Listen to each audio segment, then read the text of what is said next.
Bapak Ibu pembimbing dan penguji yang saya hormati. Assalamualaikum warahmatullahi wabarakatuh. Shalom. Shalom. Salam sejahtera bagi kita semua dan selamat pagi. Kita bersyukur bahwa dalam suasana yang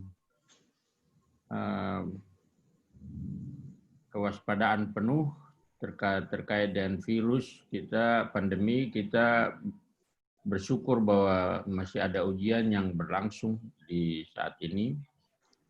Dan saya ingin ucapkan terima kasih kepada Pak Kaprodi dan Bapak Ibu penguji dan pembimbing atas kehadirannya demi memperlancar ujian pada saat ini. Terus itu saya nyatakan ujian ini dibuka secara resmi. Selanjutnya saya minta Saudara Justus untuk mempresentasikan hasil penelitiannya selama kurang lebih 15 menit, ya. 15 menit. Iya, Pak. Kemudian nanti akan diuji secara berurutan mulai dari penguji 2 naik ke penguji 1, kemudian pembimbing 2 ke pembimbing 1, dan puncaknya kalau ada pertanyaan dari Pak Kaprodi dipersilakan.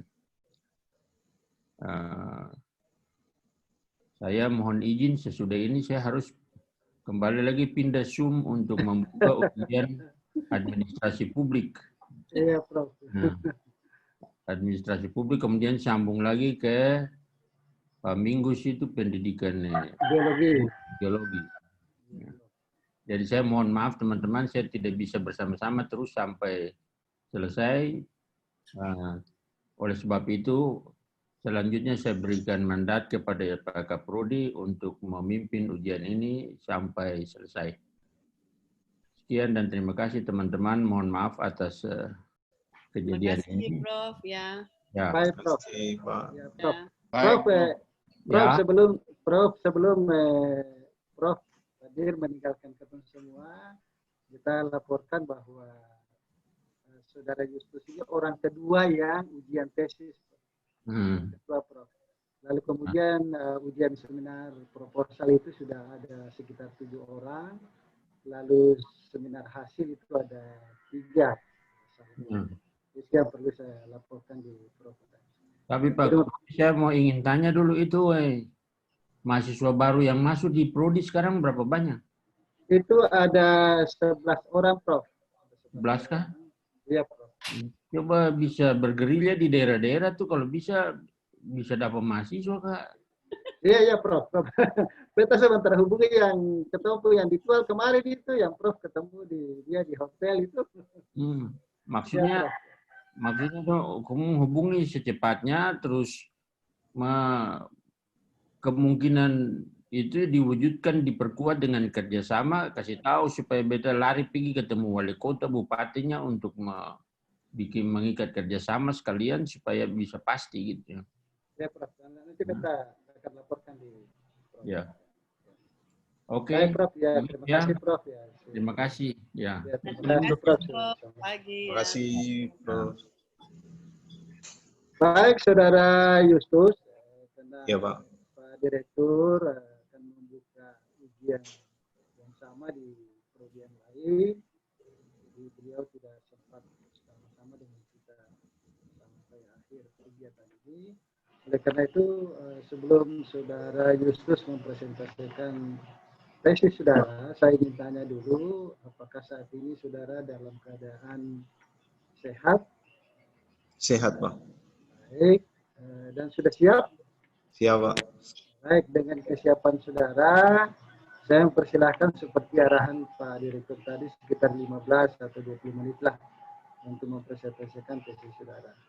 Silakan ya, Justus. Ya, Pak. Ya, selamat pagi Pak Kaprodi, Pak Pembimbing, dan Bapak Ibu penguji. Judul saya tentang tesis ini yaitu pengaruh corporate social responsibility Indonesian Sustained Palm Oil System, dan return on investment terhadap harga saham atau kinerja keuangan perusahaan pada sektor perkebunan yang terdaftar di BEI periode 2014-2018.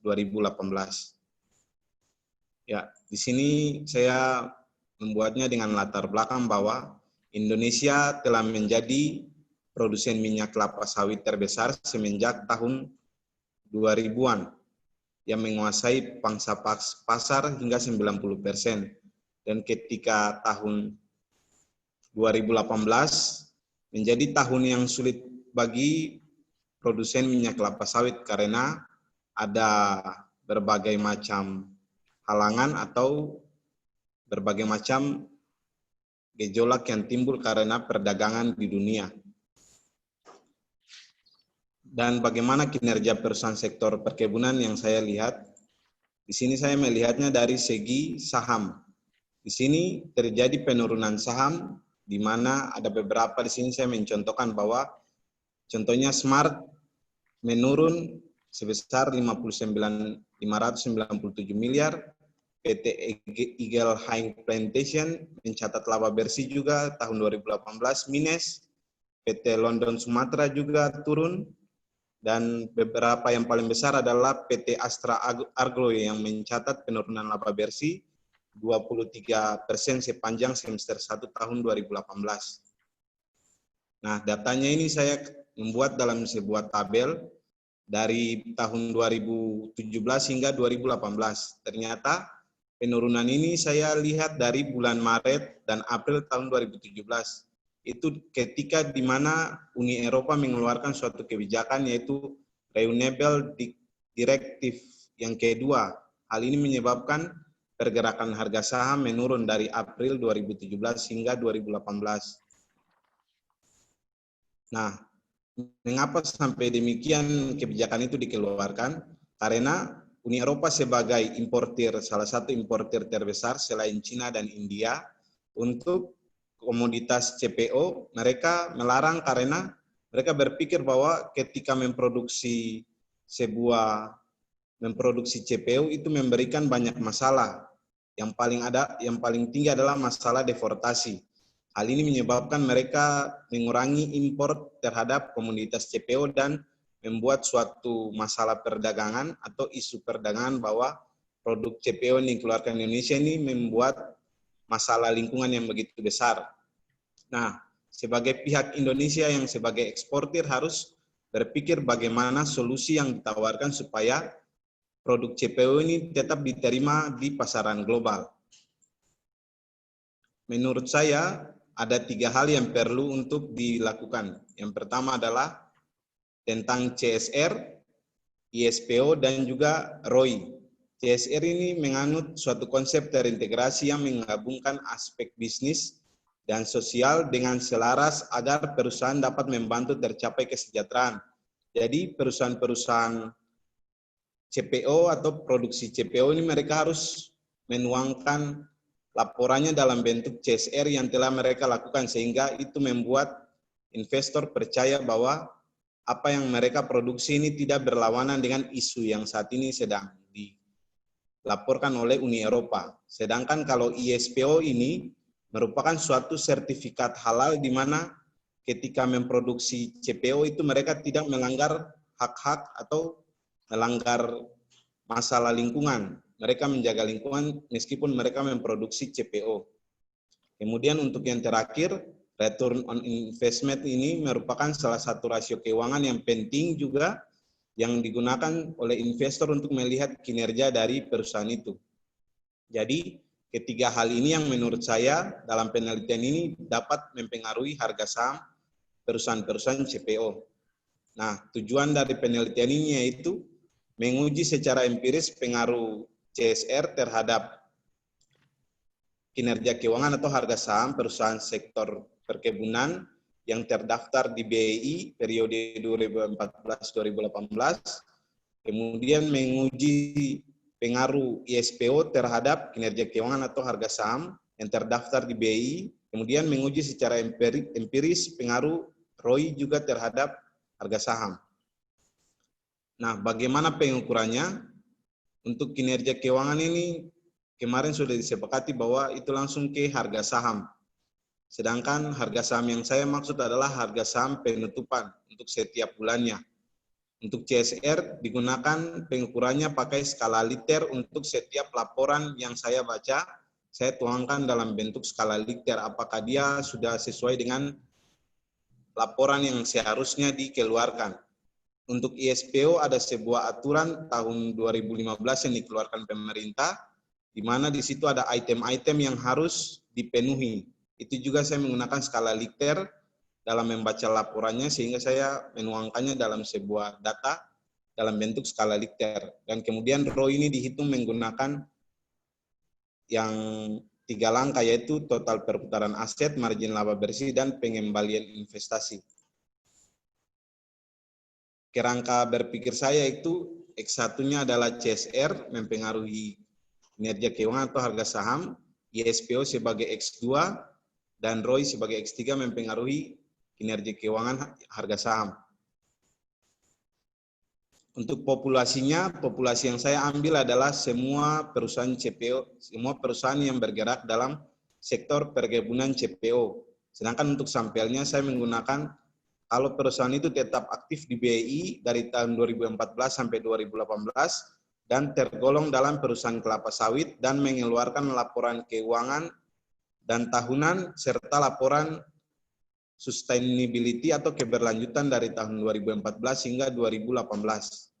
Nah, ini hasil penelitian saya yang saya gambarkan dalam deskripsi, yaitu dari 11 perusahaan hanya yang mengeluarkan laporan berbasis CSR yang berpedoman pada GRI G4, hanya AALI yang lebih mengutamakan AALI, SIMP, dan juga UNSP. Hanya 3 perusahaan dengan kode saham ini yang mengeluarkan laporannya secara berkala dari tahun 2014 hingga 2018. Sedangkan yang lain tidak mengeluarkan laporan CSR. Untuk laporan untuk perusahaan yang mengikuti ISPO tahun 2014 hingga 2018, yang paling rajin adalah perusahaan ALI juga, kemudian diikuti oleh SIMP dan juga SMART. Mereka mengutamakan produk-produk CPO ini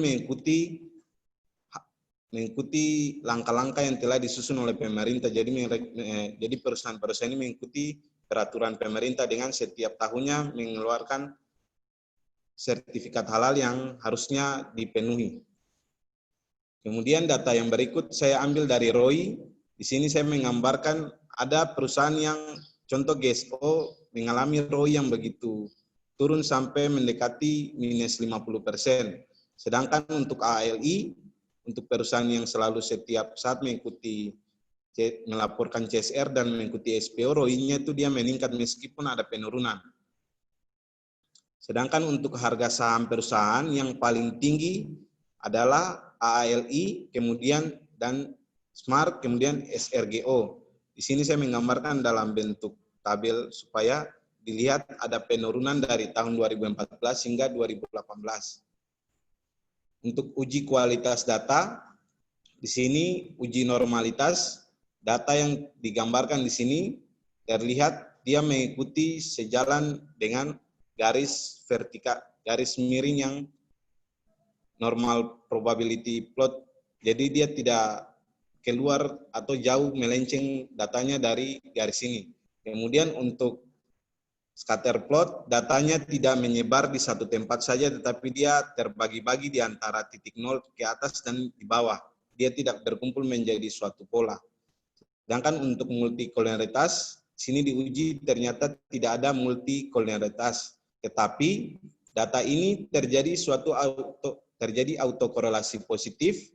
Hal ini disebabkan karena ada prinsip-prinsip atau kriteria yang sama antara ISPO dan juga CSR. Hal ini menyebabkan ada kesamaan data sehingga saya harus membuat sebuah perhitungan ulang menggunakan metode Korb-und-Krach output.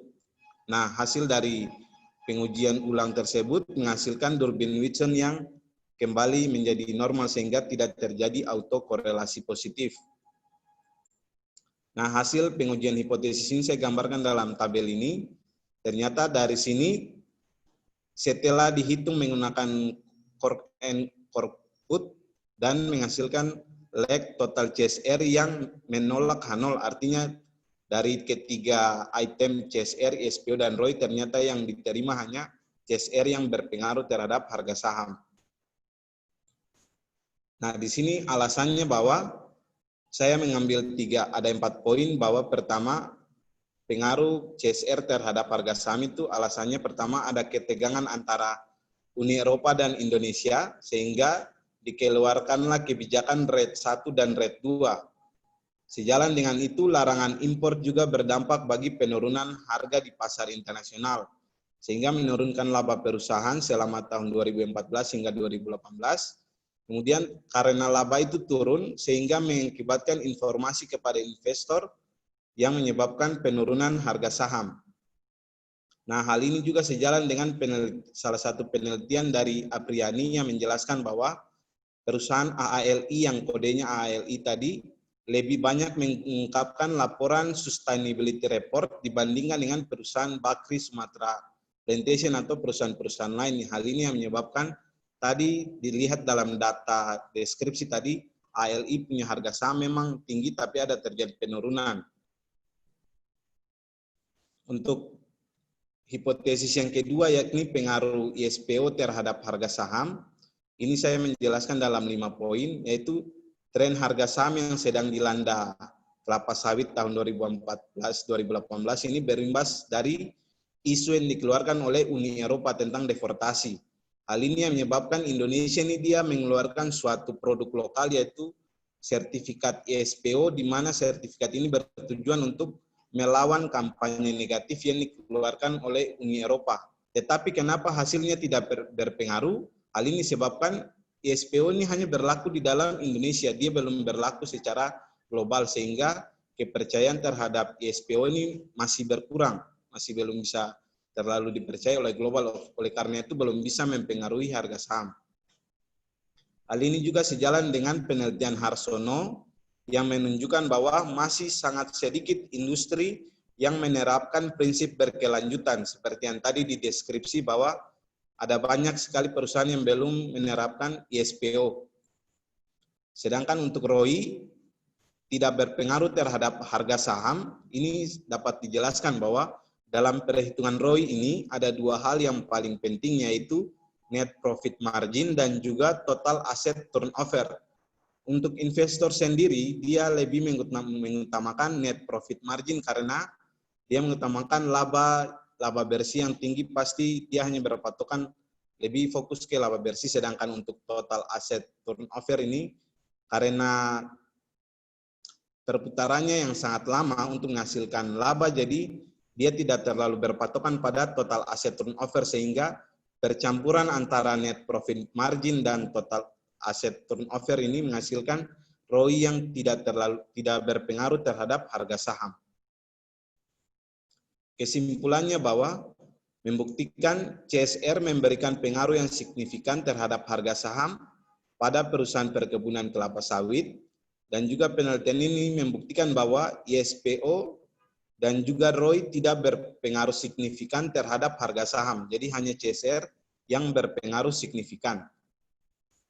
Untuk sarannya, saya memberikan saran untuk 3 hal, yaitu yang pertama, membantu memberikan masukan kepada perusahaan-perusahaan sektor perkebunan kelapa sawit yang lebih meningkatkan kinerja ekonominya, CSR-nya, dan sosial lingkungan melalui penerapan dan pengungkapan CSR yang berpedoman pada kriteria GRI, Global Reporting, untuk kriteria pengungkapan globalnya, dan mempublikasikannya dalam bentuk laporan keberlanjutan. Kemudian yang kedua, perusahaan-perusahaan juga perlu melengkapi dokumen-dokumen untuk legalitas ISPO-nya.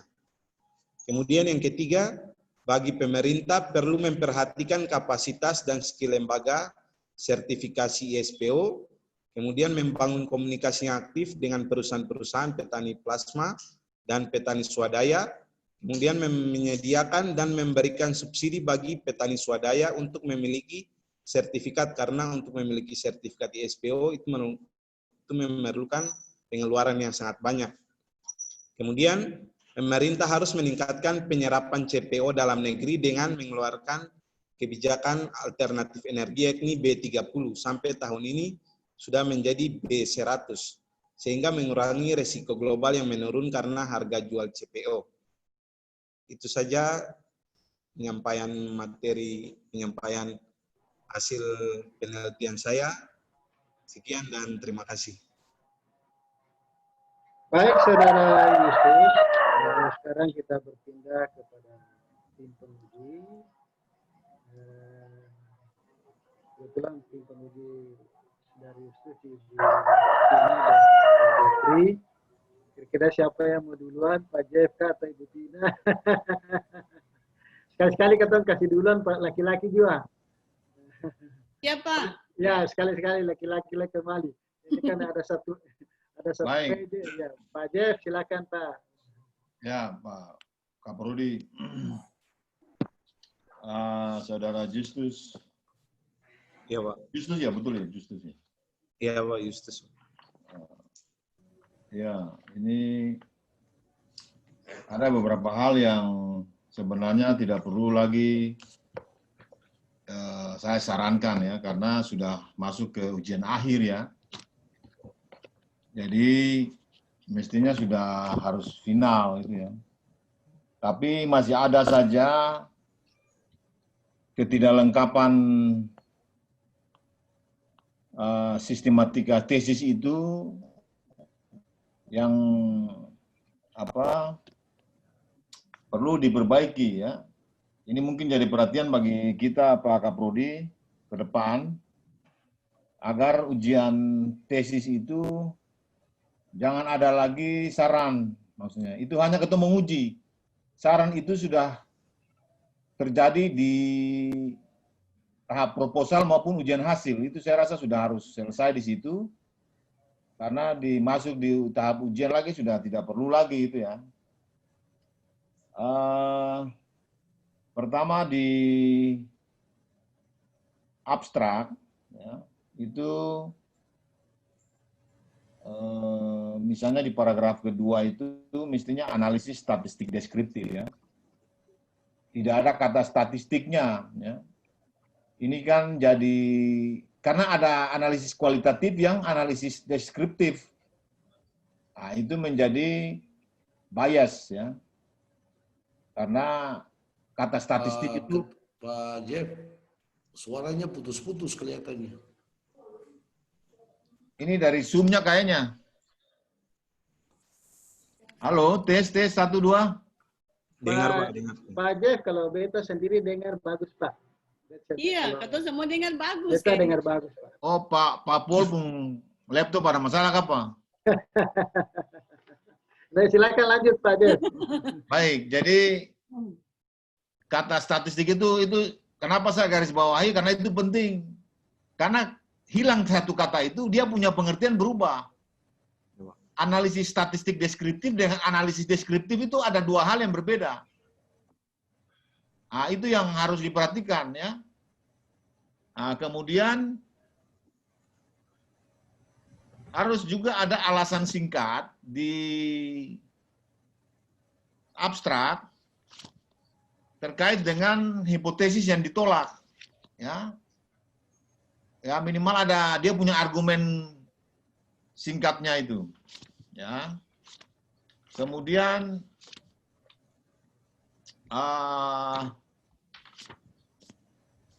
kata pengantar ya, kata pengantar ini kalau orang baca Akang ini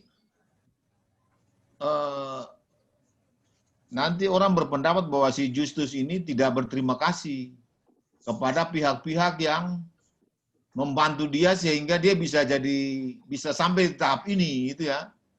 Jadi ada etikanya juga. Itu harus diperhatikan ya. Anda berjalan sendiri lalu Anda tiba-tiba jadi master itu ya, tidak ya.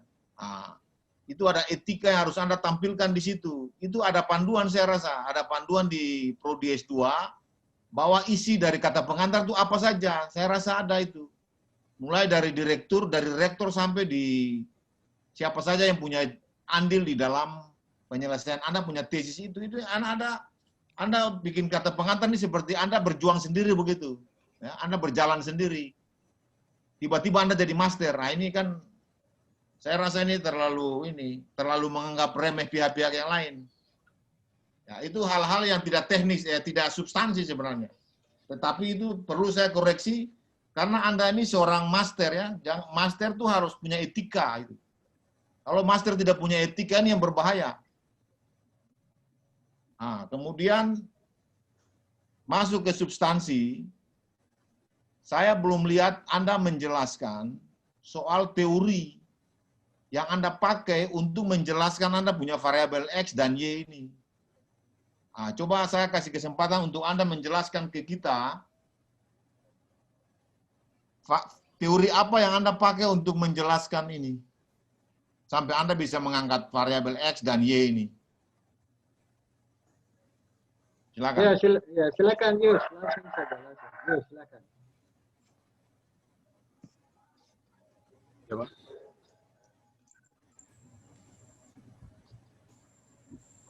Silakan diberikan jawaban terhadap pertanyaan Pak Jeffrey. Silakan. Coba jadi teori. Iya Pak, kalau teori yang saya pakai itu yang pertama teori CSR untuk variabel X1, sedangkan ISPO ini saya menggunakan apa? Saya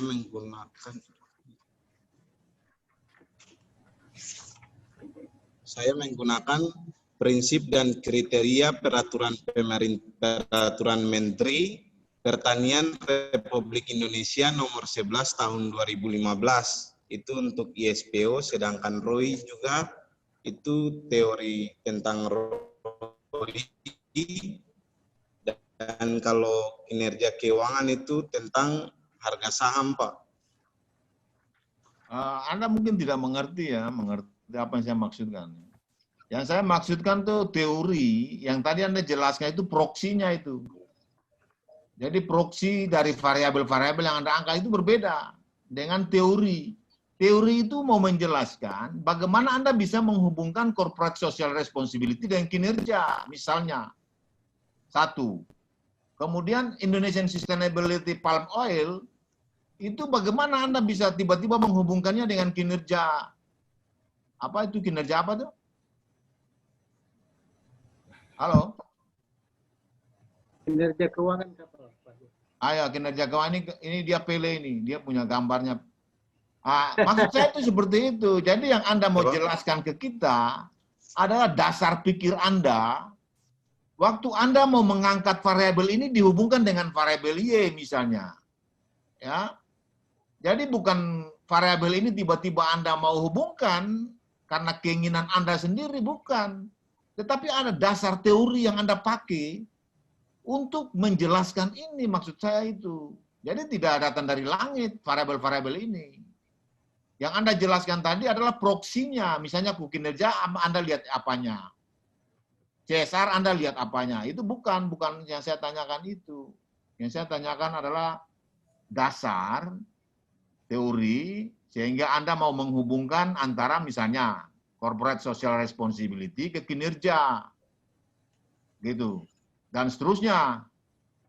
Itu yang harus Anda jelaskan ke kita. Karena Anda ini seorang master ya, bukan skripsi ya. Nah, silakan Anda jelaskan. Ya Pak, jadi yang saya kaitkan itu yang pertama dari CSR, tentang CSR. CSR ini dia lebih menekankan di mana sebuah perusahaan itu dia harus melayani masyarakat. Inti dari CSR itu dia perusahaan harus melayani masyarakat. Nah, bukan ada dasar teori enggak yang Anda pakai? Ya Pak. Ada dasar teori enggak yang Anda pakai? Iya Pak.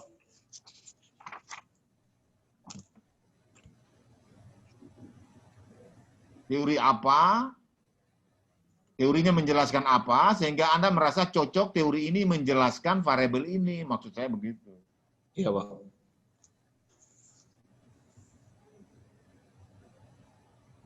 Ya, jadi di sini teorinya tentang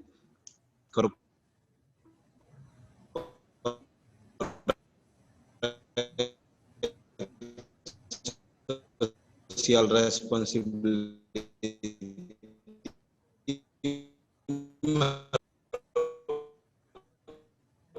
Pak Jeffrey, sebentar Justus.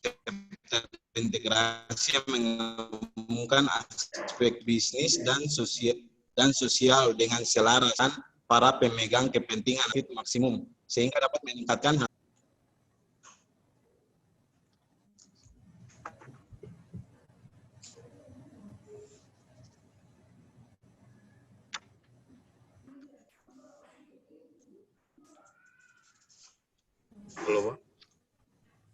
Halo, saya lagi mendengar.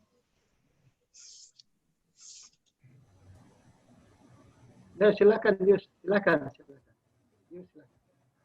Pak Kaprodi. Ya, Pak Paul. Saya kira pertanyaan Pak Jeffrey tadi itu memang sangat relevan sekali. Dan memang tidak dijelaskan di dalam tesis ini sebetulnya.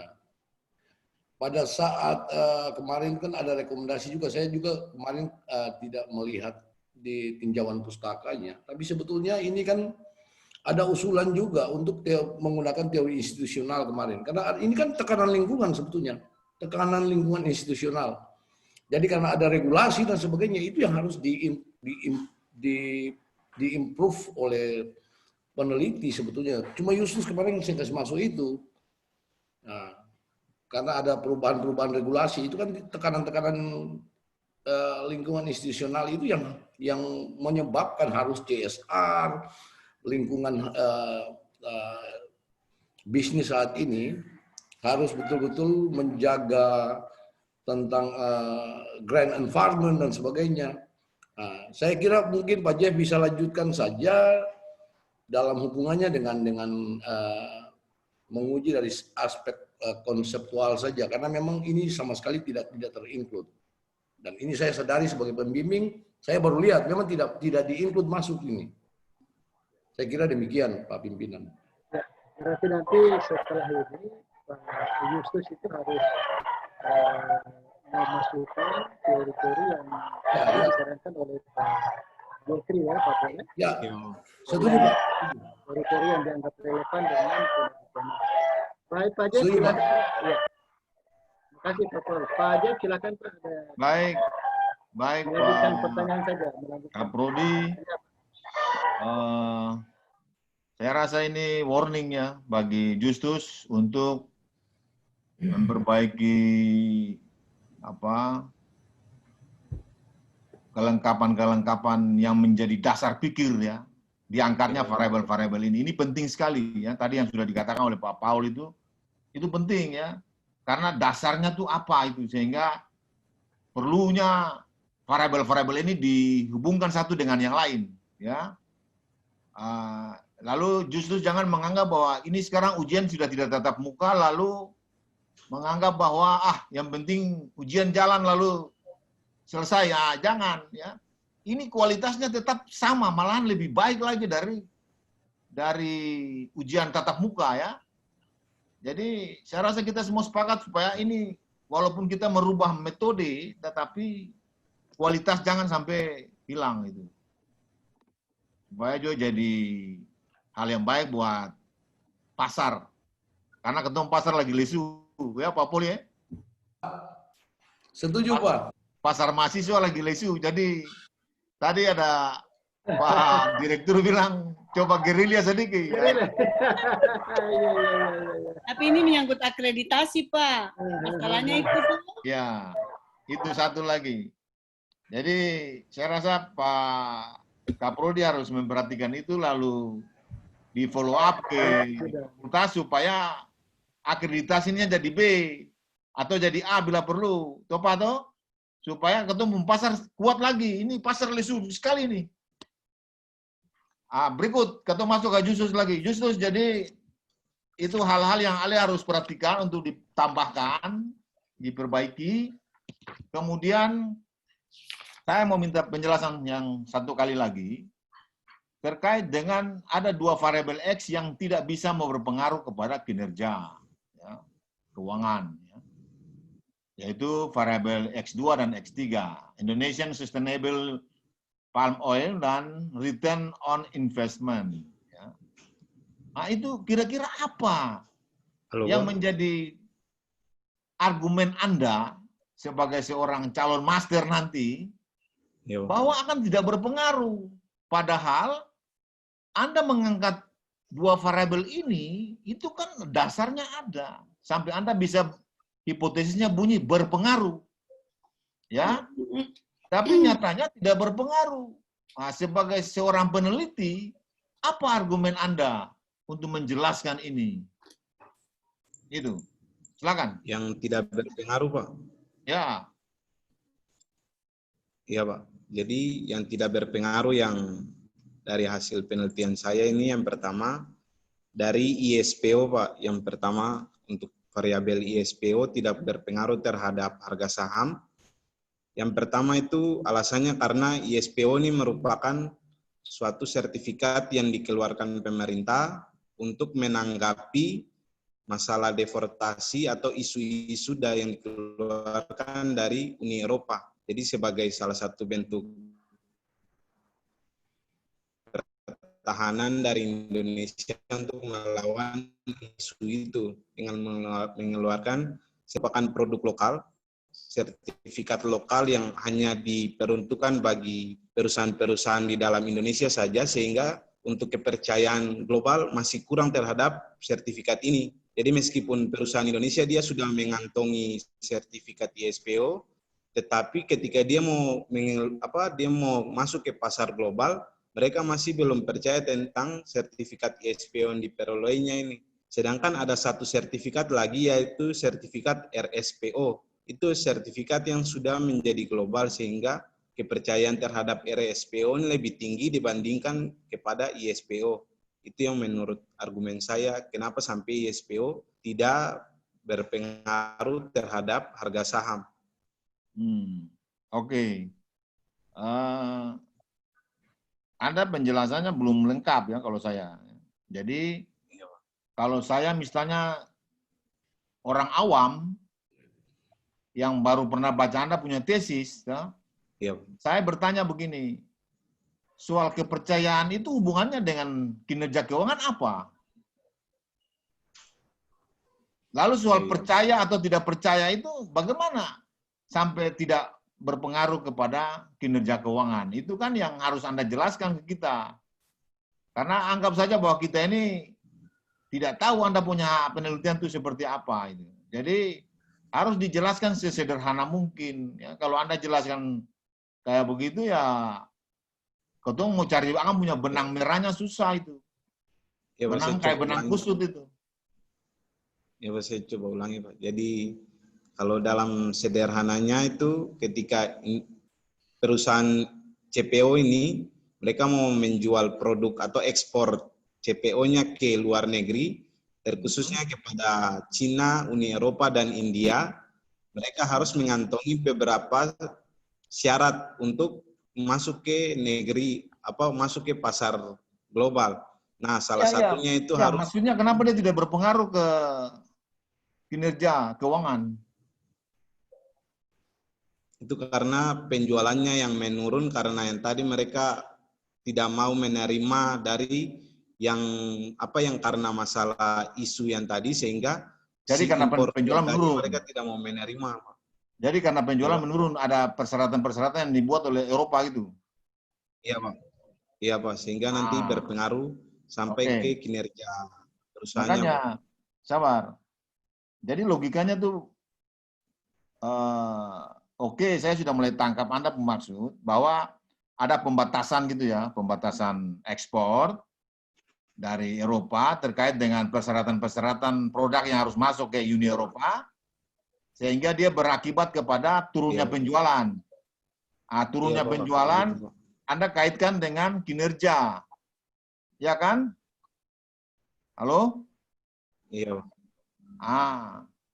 Iya, Pak. Yang jadi pertanyaan begini, kalau kinerja menurun karena persoalan itu, berarti kan ada pengaruh. Ya kan? Ada pengaruh nggak dengan kebijakan ISPO ini? Ada kan? Dia berpengaruh terhadap kinerja. Pengaruh itu bisa menurun, bisa naik. Ya kan? Halo? Iya, Pak. Ah, Iya, yang Pak, Anda iya. punya ini pengaruhnya menurun. Turunnya kinerja, tapi ada pengaruh karena kebijakan itu kinerja keuangan menurun karena penjualan menurun, otomatis laba juga menurun, ya kan? Ada Iya, pengaruh. Pak. Jadi pengaruh itu jangan Anda salah mengerti bahwa pengaruh itu hanya naik saja, tidak. Pengaruh itu juga bisa turun. Jadi pengaruh bisa turun, bisa naik. Sekarang ini Anda punya pengaruh. Anda tidak berpengaruh, bukan ada pengaruh. Ya. Jadi kalau Anda yang jawab tadi, itu artinya ada pengaruh, walaupun dia berpengaruh untuk menurun. Berpengaruh untuk turunnya kinerja keuangan, karena penjualan menurun. Oke. Tapi hasil statistik Anda menunjukkan tidak berpengaruh. Baik naik maupun turun. Ini apa sebenarnya?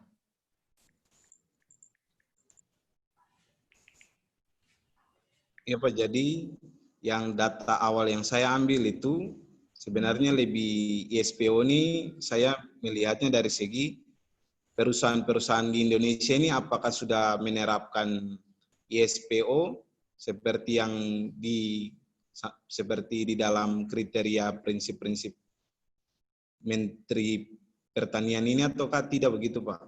Jadi sehingga data itu Bentar. Berpengaruh itu artinya apa? Berpengaruh. Kata berpengaruh.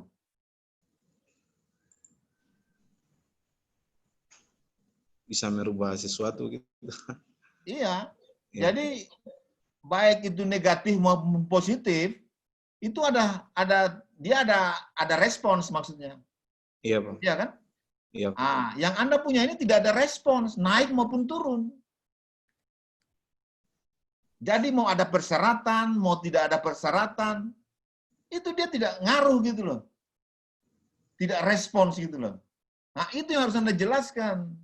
Kenapa variabel itu tidak respons dia? Bukan karena yang tadi Anda jelaskan fenomena itu, bukan. Kalau saya itu Anda keliru.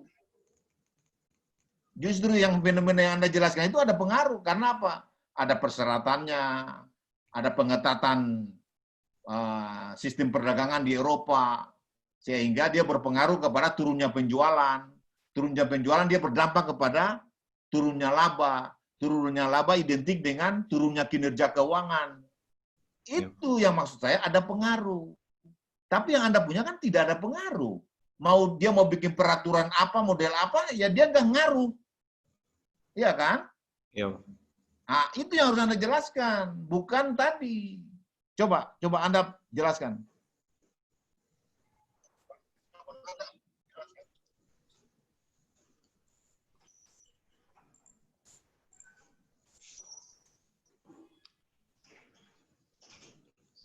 Saya rasa Justus pusing, Pak.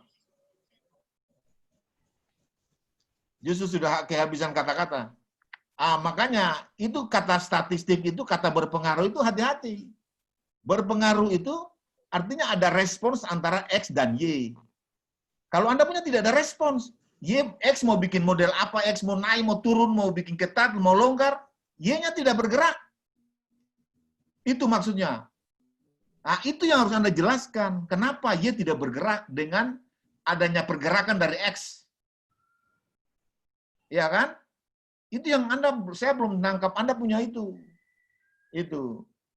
Jadi ini kita gali lebih dalam karena masalah kata ini sangat penting. Ya. Terakhir dari beta. Nanti Anda diskusi dengan Anda punya pembimbing. Terakhir, Anda punya kesimpulan, misalnya gini. Kesimpulan kedua ya, penelitian ini membuktikan Indonesian Sustainability Palm Oil System itu memberikan pengaruh. Memberikan pengaruh yang tidak signifikan. Wah, ini bahasa yang hancur nih kalau saya. sudah memberikan pengaruh tapi tidak signifikan. Tidak ada bahasa statistik begitu. Bahasa statistik itu tidak signifikan, tidak berpengaruh. Titik. Jadi tidak berpengaruh dan tidak signifikan. Itu. Jadi jangan Anda punya bahasa memberikan pengaruh yang tidak signifikan. Enggak, itu namanya ada ngaruh. Tapi kecil sekali. Misalnya, tidak signifikan.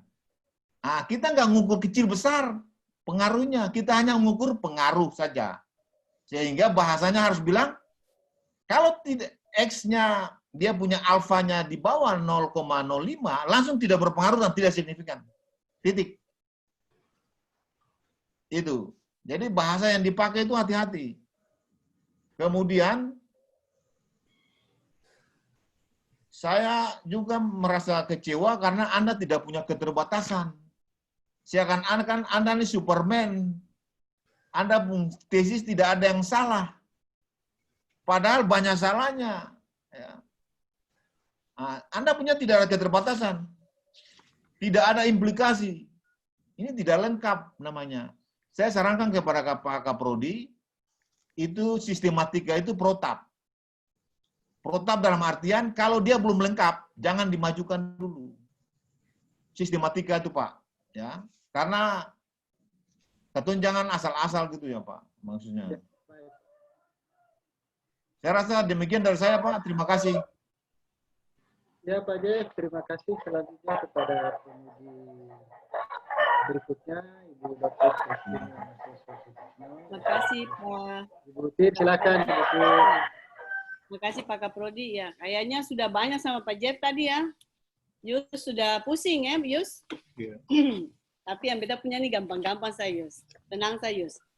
Katong memang sudah lihat isi daripada ini, tesis. Beta lihat dari daftar pustaka. Daftar pustaka itu oke, banyak ya. Kelihatan banyak. Sudah oke, tapi belum konsisten. Ini saran dulu. Belum konsistennya tuh, kita mesti lihat dia punya stylenya. Mau style yang mana nih? Itu. Kalau ikut style 1, Harvard ikut semua. Tapi kalau aku mau lari ke lain-lain sudah jangan. Mesti konsisten. Jadi beta sarankan itu dibuat konsisten ya. Walaupun dia punya jurnal sudah banyak.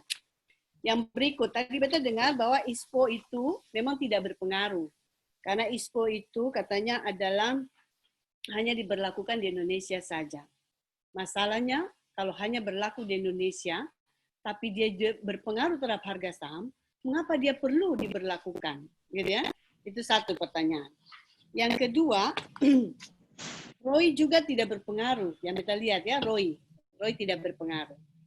Nah, kalau ROI tidak berpengaruh, tapi kita lihat data di sini, di belakang itu, di halaman lampiran 7, itu lampiran 7, lampiran ya 7 dan lampiran berapa ya? Lanjutan lampiran 7, itu beta coba merinci, ada SSMS, ada AALI, dan seterusnya. Beta ambil sampel saya 2014. 2014 itu 18%. Dia punya data ROI ya. Data ROI-nya 18%, 18%, rata-ratanya hanya 9%. Kalau beta lihat data sahamnya di belakang, harga saham, itu SSMS, itu dia punya tahun 2014 1.665. Beta ambil sampel saja nih. Dibandingkan dengan dia punya data ROI 18% itu ternyata dia sangat berpengaruh terhadap harga saham. Beta lihat kan? Karena dia punya harga saham di antara tahun itu, dia punya juga cukup besar SSMS. Nah, pertanyaannya tadi adalah dia tidak berpengaruh.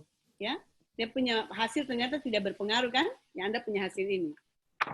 Mengapa sampai ROI itu tidak berpengaruh, tapi data ini kalau kita runtut lihat, sepertinya berpengaruh. Itu tadi yang Pak Jaya bilang, bisa naik, bisa turun.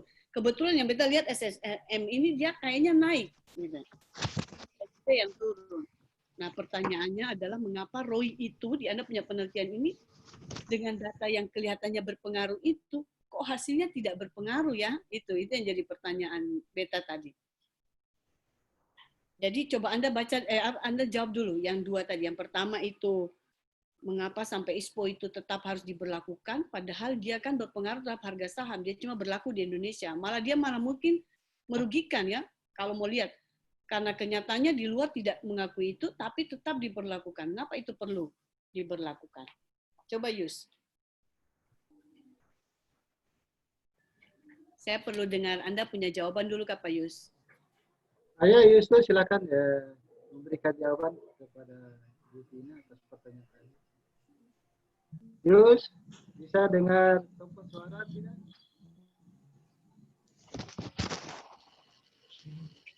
Yus.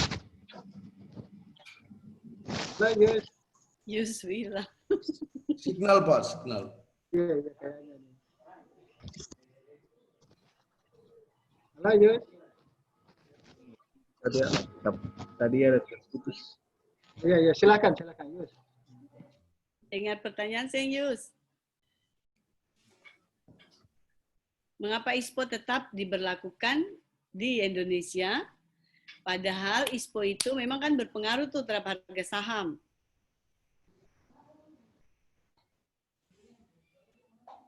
Yus? ISPO. Yus hilang.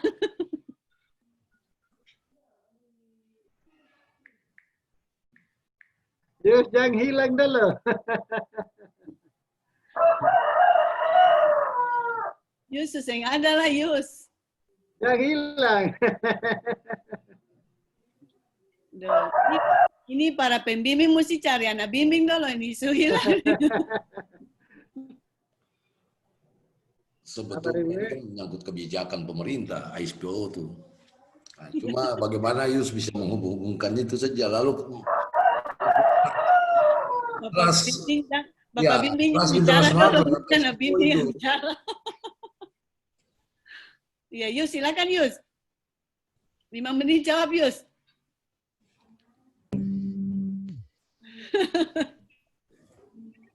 Soalnya tadi internet tiba-tiba hilang ya.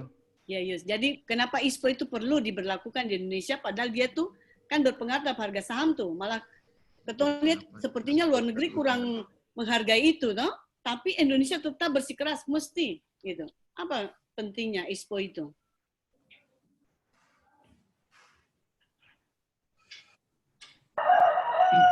Ayo silakan Yus. Silakan Yus. Coba unmute dulu, unmute. Suara-suara dimunculkan. Ya, oke silakan. Ya.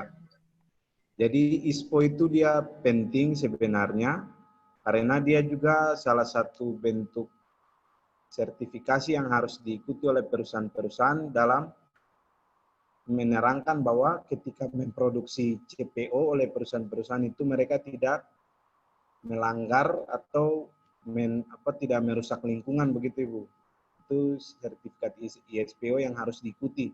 Tetapi dalam kenyataannya untuk mengikuti sertifikasi ISPO ini harus diperlukan banyak biaya pertama.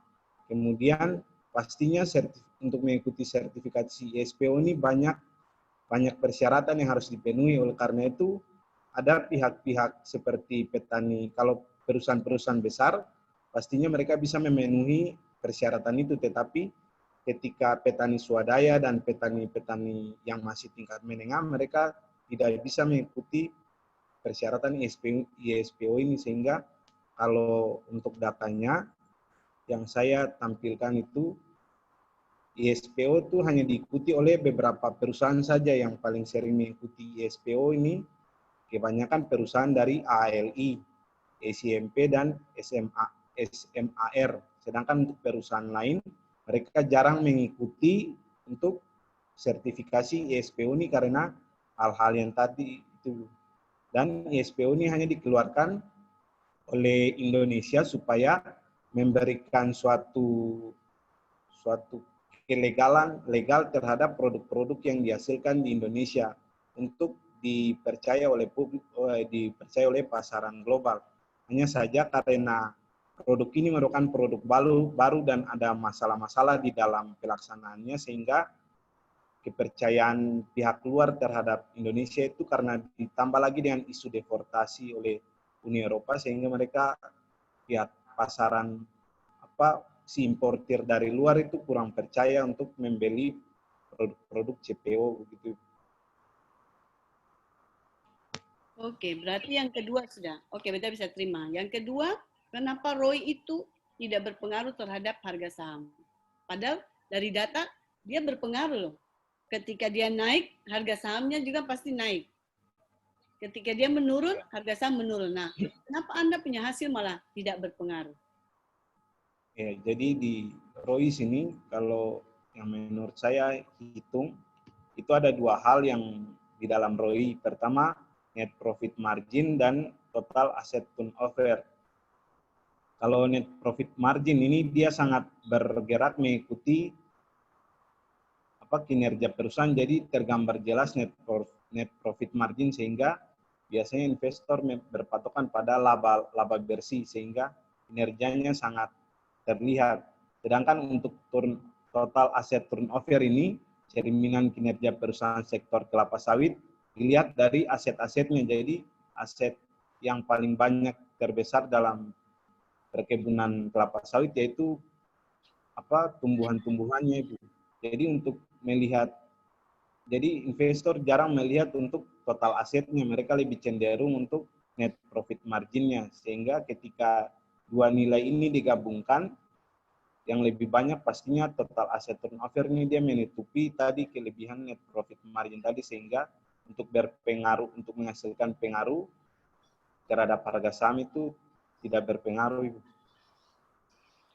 Berarti kesimpulannya tuh tatonya itu di perkebunan itu dia ternyata tidak berpengaruh begitu ya, sehingga ROI-nya ikut tidak berpengaruh. Ya. Tato tuh kebanyakan terdiri dari apa saja di perusahaan perkebunan? Tato perkebunan itu yang dilihat di sini yaitu tanaman-tanaman kelapa sawit. Selain itu juga mungkin ada aset-aset lain seperti mobil ataukah hal-hal lain yang mendukung sampai untuk proses produksi CPO itu. Akhir-akhir ini perkebunan kelapa sawit itu dia meningkat kan menurun menurut Anda? Hasil menurut saya meningkat, Ibu. Meningkat. Ya. 2019 sampai 2020 ya. Kalau 2018 tuh betul lihat datanya menurun. Ya. Pada saat ini kan Anda periode penelitian itu 2014 sampai 18. Periode 2018, itu kecenderungannya dia menurun atau meningkat? Kecenderungan menurun, Ibu, untuk 2014 sampai 2018. Nah, menurun. Alasannya karena salah satu pasar yang terbesar untuk importir yaitu Uni Eropa, mereka mengeluarkan isu deportasi terhadap kepada Indonesia, sehingga untuk penerimaan penjualan CPO menjadi berkurang, sehingga penurunan itu terjadi 2014 hingga 2018. Oke. Beta berharap dia punya alasan-alasan yang tadi menjadi bahan diskusi dalam pembahasannya mengapa sampai ROI itu dia tidak berpengaruh terhadap harga saham. Itu yang belum muncul. Setelah ketom berdiskusi ini baru dia bisa muncul kan dengan sendirinya. Berarti itu harus menambah ini pengetahuan di dalam Anda punya tesis ya. Lalu yang berikut, kita setuju ya dengan teori. Memang perlu ada teori institusional ya tadi kalau saya salah. Jadi teori itu nanti Anda harus menghubungkan antar variabel tadi. Hubungan antara ROI dengan beberapa harga saham dengan beberapa variabel yang independen tadi independen ya. Sehingga itu menjadi satu keunikan dari penelitian Anda ya, tambahan. Itu saja mungkin dari Beta. Terima kasih Pak Kaprodi ya. Terima kasih atas beberapa pertanyaannya dan komentarnya. Selanjutnya Justus kita akan berpindah kepada pembimbing saudara. Yang pertama saya persilakan kepada Pak Dr. Ferry Hendro Basuki. Pak Ferry silakan Pak. Baik, terima kasih Pak Pimpinan. Selamat siang Bapak Ibu penguji. Siang Pak Ferry. Baik. Saudara Justus, saya catat banyak itu terkait dengan catatan-catatan dari Pak Jeffrey maupun Ibu Christine ya. Nah, rupa-rupanya Anda mengalami jet lag di dalam menjelaskan temuan statistik Anda ini. Ya. Di statistik Anda sudah ada apa yang harus dijelaskan. Ya. Jadi Anda kurang jeli di dalam menjelaskan koefisien temuan persamaan dari regresi Anda itu. Sudah ada di situ ya. Mengapa? Koefisien dari ISPO itu negatif tapi tidak signifikan, ya toh? Terus koefisien dari rho itu positif tapi tidak signifikan, ada di situ ya. Jadi koefisien itu menunjukkan arah, sudah ada di situ. Nah, signifikansi itu menjelaskan terkait dengan penting tidaknya. Signifikan itu perlu apa enggak, penting apa tidak signifikan itu. Anda jelaskan itu. Ya. Jadi nanti Anda masukkan terkait dengan konten dari analisis Anda. Apa kontennya? Konten adalah temuan dari statistik ini. Nah, konteks adalah konteks dari latar belakang Anda. Permasalahannya itu mengapa sampai terjadi hal tersebut Anda itu kan ya permasalahkan. Halo? Ya, Pak. Ya, silakan, Pak. Nah, terus kemudian C yang berikut adalah konsistensi. Jadi konteks, konten, dan konsistensi dari analis Anda itu harus konsisten yang menjelaskan temuan-temuan itu ya. Jadi tidak sampai Anda kehilangan arah seperti yang Anda jelaskan tadi sehingga terjadi kontradiksi antara jawaban satu dengan yang lain. Jadi ini yang menjadi catatan untuk Anda sehingga nanti masukan-masukan dari Pak Jeffrey mengapa perlu teori yang mendasari itu Anda masukkan, betul sekali itu. Jadi sehingga konteks dari penjelasan Anda itu harus ada cantolan teorinya sehingga Anda bisa menjelaskan dengan clear dan komprehensif. Oke. Kemudian catatan dari Ibu Christine terkait dengan alasan-alasan implikasi ya, terkait dengan temuan-temuan itu. Nah, ini benar. Mengapa? Karena dia harus menjelaskan konteks dari cerita Anda tadi. Mengapa sampai dia ditolak? Tidak signifikan seperti itu ya. Nah, ini yang menjadikan mengapa ada catatan tersebut. Dan Justus, Anda juga sebaiknya menjelaskan secara detail juga ya implikasi-implikasi yang terjadi di dalam perusahaan gitu loh. Mengapa ada yang menerapkan ISPO, ada yang tidak, itu mengapa? Dan konteks ini harus Anda beritahukan kepada pemirsa, pembaca, sehingga dalam kesempatan ini kamu bisa menjelaskan mengapa sampai hasilnya negatif seperti itu, koefisien negatif. Dan ini memberikan kekuatan tambahan bagi analisis Anda dan bisa menjawab permasalahan. Dengan demikian, masukan-masukan dari para pembimbing tadi Anda harus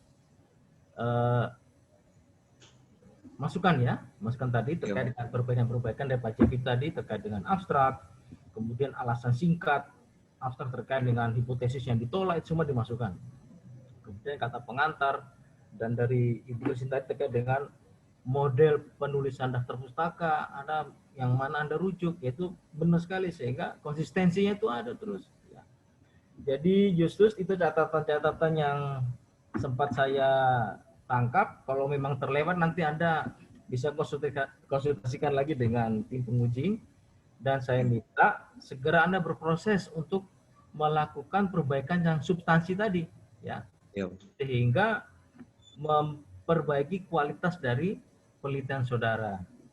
Dan yang terakhir dari saya, selamat ya Anda sudah sampai titik ini, dan saya minta Anda tetap semangat untuk melakukan upaya perbaikan tadi, sehingga bisa menyelesaikan dengan tuntas penyelesaian tesis saudara.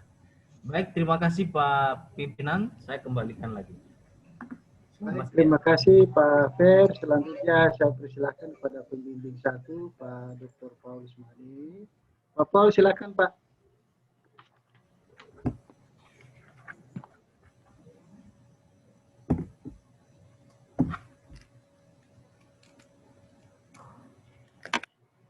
Pak Paul, silakan Pak. Kayaknya ya boleh. Ya, terima kasih Pak Pimpinan.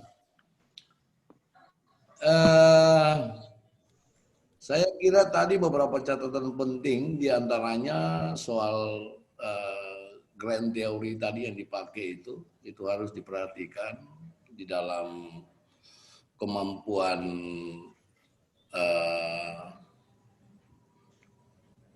peneliti dalam menggunakan variabel-variabel yang diamati ini, bagaimana bisa dihubungkan antara satu dan lain, itu harus dijelaskan dari teori dasarnya itu seperti apa. Itu yang menjadi catatan penting tadi yang disampaikan oleh Pak Jeffrey dan usulan saya untuk menggunakan teori institusional. Karena itu teori itu bisa menjelaskan dari aspek tekanan lingkungan institusi, baik regulasi maupun kelembagaan-kelembagaan yang ada itu dijelaskan di dalam teori institusional. Kemudian yang kedua soal pengujian hipotesis tadi, sebetulnya kesimpulan Justus yang Ale tadi harus jelaskan bahwa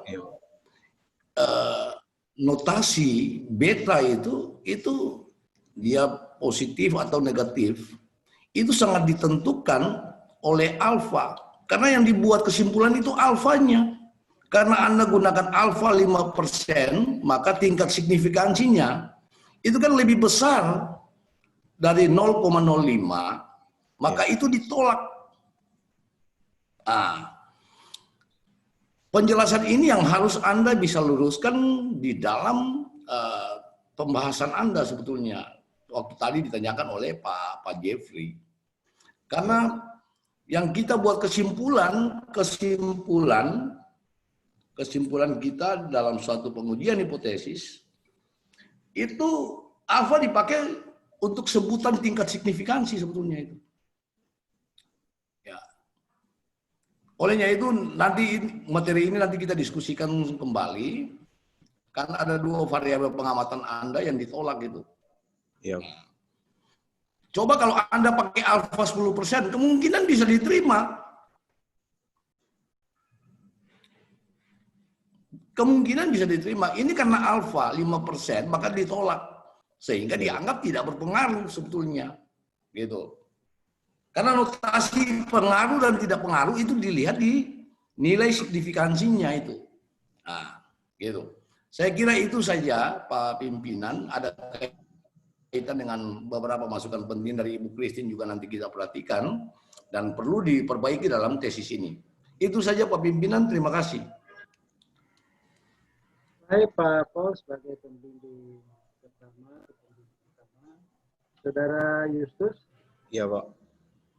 Saya kira ujian tutup saudara kita bisa akhiri atas komentar dari terakhir dari Pak Poli tadi.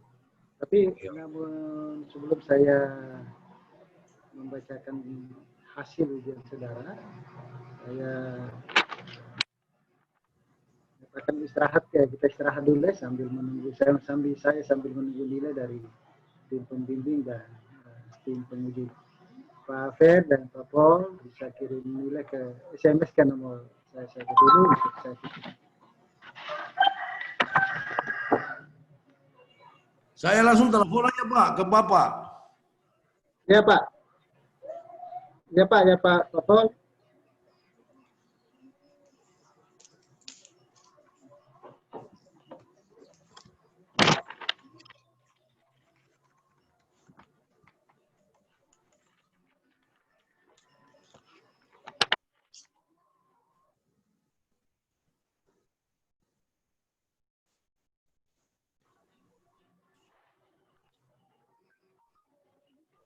Ya Pak Paul.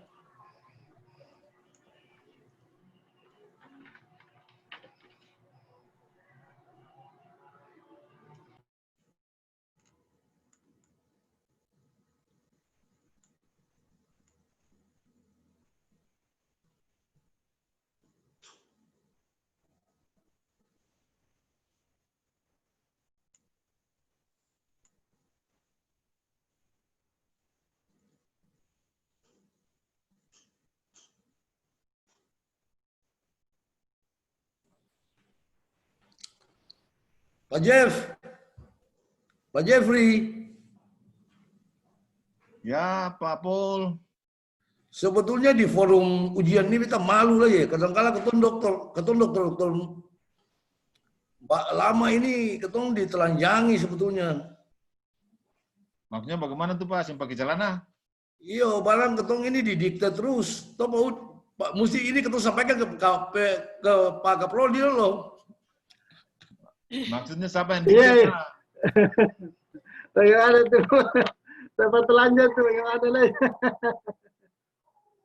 Ini diktenya harus jelas nih. Siapa nih alamatnya? Ini dokter-dokter paru kadang dong menggurui mendikte ketorang Pak Ferry ya. Iya. Jadi kalau beta kesimpulannya begini Pak. Akan di Pak Kaprodi pun jurusan. Oh, begitu ya, itu Iya. semangat. Pak Paul. Pak Paul. Jadi Pak Jeff, beta bilang tadi malam untuk panitia alumni toh. Beta bilang begini, kalaupun susunan struktur itu kita tidak minta kalau untuk saya di bidang saya sama Pak Ferry, saya tidak minta kalau saya jadi ketua atau Pak Ferry jadi ketua. Minimal itu dari kalangan akademik senior kita, misalkan Pak Udin, kita akan terima. Ini orangnya dari luar akademik baru jadi ketua. Jadi beta bilang beta keluar dari grup. Tadi malam beta keluar dari grup. Itu satu. Kemudian yang kedua, orangnya belum teruji. Misalkan di Ale Bung Bidang, tiba-tiba jadi ketua di situ. Beta bilang ini dunia ini sudah seperti apa? Ini lembaga akademik. Loh, beta jam banyak-banyak. Di luar sana organisasi-organisasi yang kecil saja, orang mau menempatkan orang saja dong nanti nilai. Oh, di bendahara, dia jujur. Dia ini.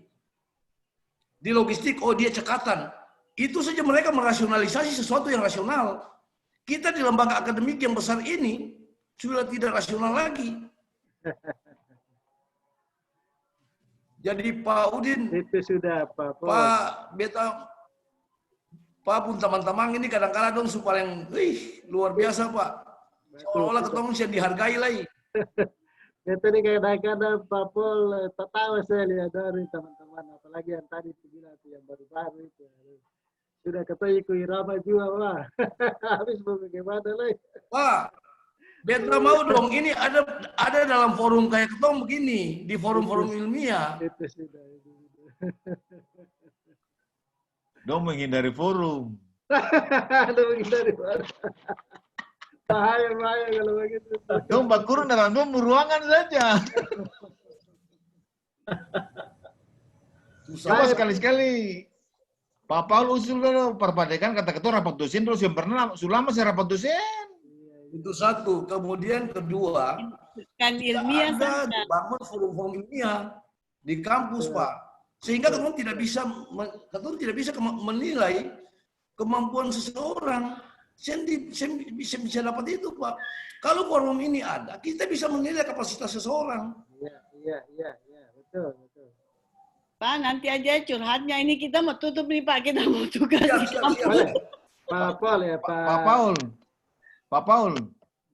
Sekarang kapasitas tidak penting Pak.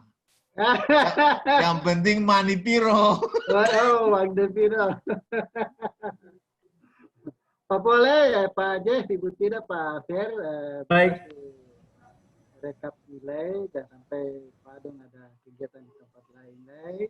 Jadi beta langsung saja baca. Saudara Yustus, saya akan membacakan hasil yudisim saudara. Baik. Surat keputusan Komisi Ujian Pasca Sarjana Universitas Patibura, Program Studi Ilmu Ekonomi. Nomor 08-2.4/AD/2020 tentang yudisium dari Yustus Sanggup. Pada hari ini Rabu 23 September 2020, Komisi Ujian Pasca Sarjana Universitas Patibura, Program Studi Ilmu Ekonomi yang dibentuk dengan Surat Penunjukan Direktur Pasca Sarjana Universitas Patibura nomor 131/2020 UN 13.2.2/AD/2020 tanggal 25 Agustus 2020 telah melaksanakan ujian tesis magister atas nama Justus Sangur. Setelah melihat dan memperhatikan semua nilai yang diperoleh, mulai dari permulaan studi di program pasca sarjana Universitas Patimura, program studi ilmu ekonomi, maka sesuai ketentuan ujian yang berlaku, Komisi Ujian Pasca Sarjana Universitas Patimura, program studi ilmu ekonomi mengambil keputusan bahwa mahasiswa Justus Sangur NIM 13694171021 lahir di Ambon 6 Agustus 1994, program studi ilmu ekonomi. Saudara dinyatakan lulus dengan IPK 3,84, predikat sangat memuaskan. Dan saudara seterusnya diperkenankan memakai gelar Magister Sains atau MSc dalam ilmu ekonomi. Ambon 23 September 2020, Komisi Ujian Pasca Sarjana Program Studi Ilmu Ekonomi, Koordinator Dr. Fahrudin Ramli, MSc NIT 19600715, 198803, 1003. Baik, Saudara Justus, dengan hasil yudisium saudara tadi, maka mulai hari ini saudara sudah dianggap sebagai Magister Sains dalam ilmu ekonomi, terutama di dalam minat akuntansi. Dengan demikian saudara sudah berhak untuk memakai gelar Magister Sains itu atau MSc di belakang nama saudara. Baik Bapak-Bapak dan Ibu yang saya hormati, sebelum saya menutup, karena Pak Direktur tadi minta izin untuk membuka dan mengikuti ujian tutup juga di program studi yang lain atau di tempat yang lain. Sebelum saya menutupnya, saya kembali menyampaikan terima kasih terutama kepada Pak Ferry, Pak Poli sebagai pembimbing, kemudian Ibu Tina dan Pak Jeffrey sebagai pembimbing. Pesan saya, Yus, ini pesan yang sering kami sampaikan kepada mahasiswa yang sudah lulus. Biasanya ini bukan akhir dari segalanya, Pak Jeffrey tadi sudah menyampaikan atau menyinggung hal itu. Saudara sudah jadi master, ini baru awal sebenarnya. Saudara ke magisteran saudara nanti akan diuji di tengah-tengah masyarakat. Oleh karena itu, saya berharap Justus menjaga nama baik institusi Universitas Patimura, kemudian pasca sarjana, terutama program studi ilmu ekonomi, menjaga nama baik keluarga, juga nama baik pribadi, ya itu sekiranya yang lebih penting ya. Jangan sampai besok-besok kami dari program studi untuk kemudian menghubungi saudara Justus, jangan berpikir bahwa wah ini nanti prodi ada hubungan dengan uang lagi, nah bukan. Bukan hanya itu. Jadi kami menghubungi alumni itu bukan hanya untuk kepentingan itu. Kami bisa memantau kondisi dan perkembangan alumni kita seperti apa di masyarakat dan di tempat kerja masing-masing ya, Justus. Sekali lagi saya menyampaikan terima kasih kepada Pak Pembimbing, Ibu Kim dan Pak Jeffrey sebagai pembimbing. Juga terima kasih saya sampaikan kepada Pak Angki dan Pak Benny yang telah mempersiapkan perangkat teknologi sehingga ujian tutup kita pada hari ini bisa selesai walaupun tadi ada gangguan-gangguan teknis ya. Baik Bapak-Bapak dan Ibu-Ibu yang saya hormati, dengan memanjatkan puji syukur kehadirat Tuhan Yang Maha Kuasa, maka ujian saudara Justus Sangur secara resmi saya nyatakan selesai dan ditutup. Terima kasih Pak. Terima kasih Pak Pak Paul. Paul, Pak Jeffrey.